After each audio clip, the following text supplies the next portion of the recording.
All right, everyone, new here at 4. Did you know 1 in 10 babies is born too early in this country? And according to the Centers for Disease Control, premature babies are at greater risk for death and long-term health issues.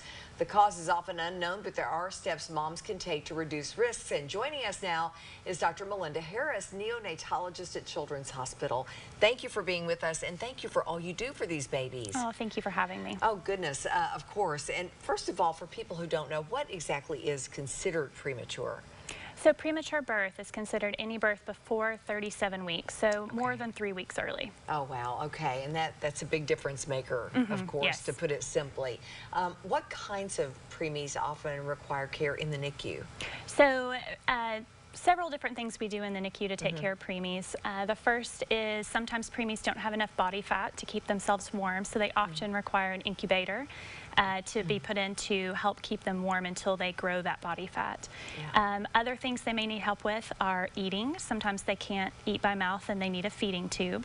And then other preemies have problems with lungs and immature lungs, and so they need extra help with oxygen and breathing machines.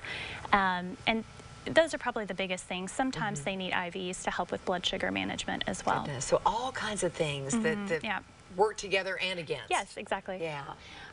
Let's talk about some of the lifelong issues that can be associated with coming into this world a little too soon. So most preemies go on to have normal, healthy lives. The majority of preemies do very well, but there are some babies that are higher risk for things like cerebral palsy, intellectual disabilities, blindness, hearing loss, and those sorts of things, developmental delays.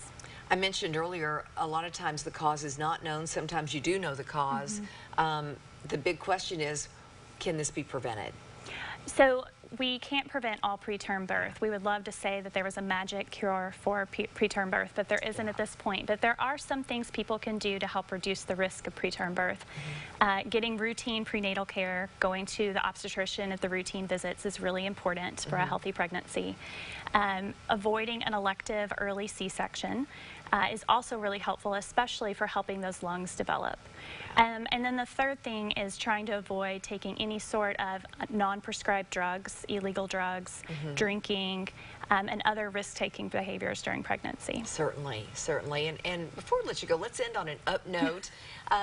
So many advances have been made. I know 30 years ago, if you had premature lungs, you were in for the long haul, and still are in many cases, but more advances have made that a lot better outcomes, right? So the increase in survival over the last several decades has been enormous. We have just such better outcomes for our babies now. And like I said, the majority of premature babies end up having normal, healthy lives. That's wonderful. Yeah. Doctor, thank you for being with us. Thank you. I see how you're good with these babies. You have a calm spirit. I like that. Oh, thank you. A reminder, everybody, if you have a question about your child's health, you can email me at ltucker@wate.com. And be sure to tune in every Thursday here on WATE 6 on Your Side News at around 4:30 to see if we use your question on the air.